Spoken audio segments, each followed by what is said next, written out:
Hello everybody, this is Fernando for the latest Urban Legends video. My apologies for the delay. I've actually been busy these past couple of days. I took a little trip this past weekend, so I wasn't able to create another video for your suggestions, but I have one here. In fact, as a treat, I've coupled two of them together into this one video here, much like the mixtape of sorts. I wanted to see if I could jumble two of them together because there wasn't too much information to talk about each separately, but combining them together, I thought it would give everybody a special treat here. One of them is based on your suggestions, and then the other one is actually something that I found that was tied to that suggestion. Both of them very fascinating urban legends, both of them having to do with urban legends tied to the Eastern world, specifically one in China and one in Japan. So it's very fascinating to take a look at some of the urban legends that are around other parts of the world, not just here in the United States.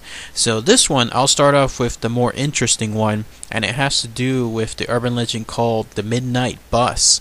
Apparently this was an urban legend that kind of came about not too far back, like it was something that came about, say, maybe 2 decades or so ago. So it wasn't something that was way back when.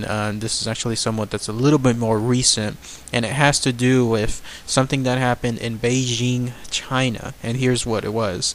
There was a young man. There was no description though of who the name of the young man was, how old he was, where he was going to. The only description found of this urban legend is that it was just a quote-unquote young man. But he was coming home late one night trying to get home, and he must have taken the usual route, which involves his bus. But this time, instead of taking it during his normal time period, here he was taking it at midnight. Most likely he was probably coming home from some kind of party of some sort, and so there he was taking the late night bus, the midnight bus in other words. And because of this, the location in and around the bus area was completely desolate. Imagine, of course, being like in a city of sorts and having no activity around you. That adds to the creepiness factor automatically. You've been in a situation, and I've been in a situation too before, where all of a sudden you're in a place where one would normally expect like a crowd of people around, but no, it's just empty buildings, empty streets. It's creepy. And so I can only imagine what it was like for this guy here. But there was only one other person at that bus stop there as well, again considering the time of night, and it was an old man. Sometimes apparently the variation is it's an old woman, but the most common urban legend is that it was an old man. So finally the bus comes, and they see the bus driver, and the two of them get on board, not really paying attention to one another. They're both complete strangers to one another. They don't know each other, never met before in their lives. They just happen to be at that same bus stop and getting on the same bus at the same time. And so they get on the bus. The old man sits close to the driver's side area. The young man, probably as his habit, he sits a little farther away towards the back, so that way they're not too close to one another.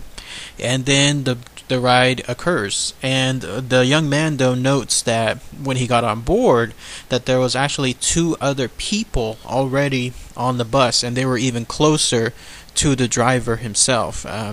These two other passengers though were just, I guess, sitting in their seats and then not paying attention to anybody that was coming on board. They just simply were sitting there. Most likely then the old man and the young man, when they got on board, they must have got on board in the back, I guess the back exit, to not notice what I'll describe here in a few minutes, something that's very, very important. So the bus starts going, and the passengers there are already there. The young man is just minding his own business. The old man is there a couple of seats in front of him, when all of a sudden the old man turns straight to the young man and kind of asks him in an angrily tone, "What did you just say?" I mean, imagine like something like that happening. You have this person that you're just minding your own business, you're kind of in your own isolated world, and then all of a sudden this person, maybe 2-3 seats ahead of you, suddenly turns straight to you angrily and again asks, what did you just say? And the young man didn't know what to do. He didn't say anything. He said, "I didn't say anything." And then the old man said, "Yes, you did. I just heard you. Why would you call me that?" And they start arguing because the young man is saying, no, I did not say anything, I don't know what happened, and it's getting more and more to a frustrated point to finally, and the young man can't believe this, the old man gets up, walks straight over to the young man, and then boxes his ears, like pounds them in, kind of like almost like a slap of sorts, but instead of doing a slap on both sides of the face, it's like a box cup of hand hitting both the left and the right side of his face. By this point, of course, the driver of the bus had noticed everything that was going on, was probably waiting for a certain point to jump in, and this was the point itself when things got physical.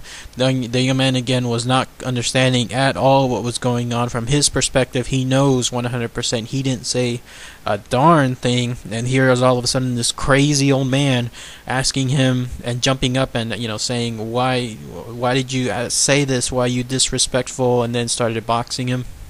That the driver of the bus said, that's it, both of you get off my bus, there's not going to be any fighting while I'm driving, get out now. So he stops the bus, probably to a screeching halt. The young man is stammering at that point. He's saying, no, you've got it all wrong, I didn't do anything. The bus driver is not caring. He's telling both of them, both the old man and the young man, to get off the bus right now.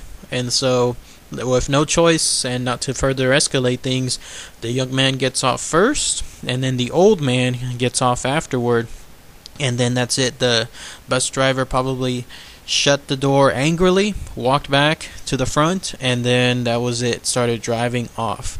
And that just left, of course, the old man and the young man both startled to this point by themselves, again having this be at midnight, that they are completely by themselves in an unknown part of the city. Now they'll probably have to get a ride of some sort, and the young man finally turns to the old man and starts asking, why did you do that, why in the world did you do this, I did nothing wrong. And he's getting angry at this point, but then he suddenly gets confused because the old man himself is no longer angry. In fact, the old man looks very relieved. It seemed like suddenly something that he was worried about came across his face, but he was relieved that it was gone. And this is what happened. The old man just said, he calmed down, he calmed the boy down, the young man, and he said, I think I just saved your life and mine. And finally, at this point, of course, the young man is completely perplexed and starts asking, "What do you mean? You were just fighting me a couple of minutes ago. Now you're telling me that you just saved my life." And then the old man says, "Do you remember those two people, the two passengers that were already on the bus?" And then he said, "Yeah." And then he goes, "Well, did you notice anything about them?" And then that's when the young man says, "No, I just, saw them once, saw the backs of their heads, and that's about it. So what?" And then the old man says, "Well, I was a little bit closer to the front, and I could see them a lot more clearly. And what I saw below them, below their waist, there was nothing. There was absolutely nothing there." And so the young man asks, "You mean like they were ghosts?" And he said, "Yes, they were ghosts. And it looks like they were going to do something very bad. And so I immediately turned to you, started the ruckus to get us both kicked off, and then that was it." And in fact, the urban legend stops right there because the young man now understands that, yes, whatever was going to happen, the old man prevented it, did indeed save their lives. And that's where the urban legend ends. It kind of continues, at least it ends for them, but it kind of continues in some other tales where this bus, and the bus number apparently was bus number 302, was found to be disappeared. Like, in other words, nobody was able to recount it for some while about where it went. The bus driver as well. And then finally, some other parts of the urban legend state that yes, the bus indeed was found, but the driver himself was, dead. In fact, when the bus driver was found, it looked like as if he was, I guess, eviscerated, or he was completely badly decomposed. In other words, it was to the point where the bus driver had died a long time ago.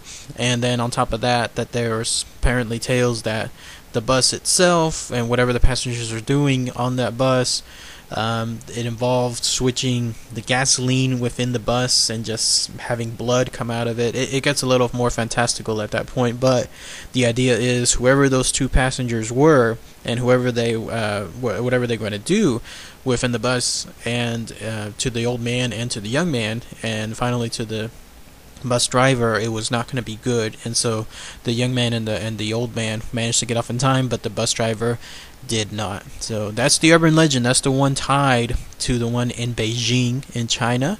I have another one again that's in the Eastern world, and this one though is in Japan, and it's called the urban legend of Tominos Hell, which you'll see a very creepy picture of here. This one, it's very much like some of the urban legends here in the US, where if you chant a particular item, then something will happen. We've all heard those urban legends. In fact, there's probably posted on Twitter and Facebook every now and then.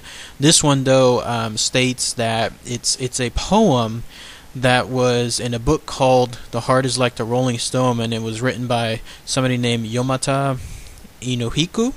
And the way the urban legend goes is anyone that reads this poem out loud, you have to read it out loud, will apparently suffer a curse. And this is a curse that will destroy like the insides of your body to the point where you will die. And the idea is that the poem, the verses within it are so horrible to read. That's the trigger. That's the trigger of the curse itself. In fact, the idea is you could probably just read it like in your mind and you're not really affected, but if you read it out loud, then that's where it's something completely different. There are reports, I don't know where these reports come from, but again, that's the whole idea of an urban legend, is the idea that people talk about it and then it creates a life of its own. But there are reports of some quote-unquote foolhardy individuals who have read the poem and then were able to come across some ghastly results. Something about their heart, because the idea is especially it impacts the heart being destroyed from the inside out. And then there are others that vomit some blood. Some people that I guess stuff happens to their lungs. It becomes a little freaky on there. I've actually included a link directly for the poem itself. I'm not going to read it out loud because I don't know about that kind of stuff. In fact, like someone else had recommended the Midnight Man as one of my urban legends, and I don't know, it could be true, it could be false, but I don't read that kind of stuff. I don't even bother clicking, like reading through it, like that link that I have below for this particular urban legend, the Tominos Hell.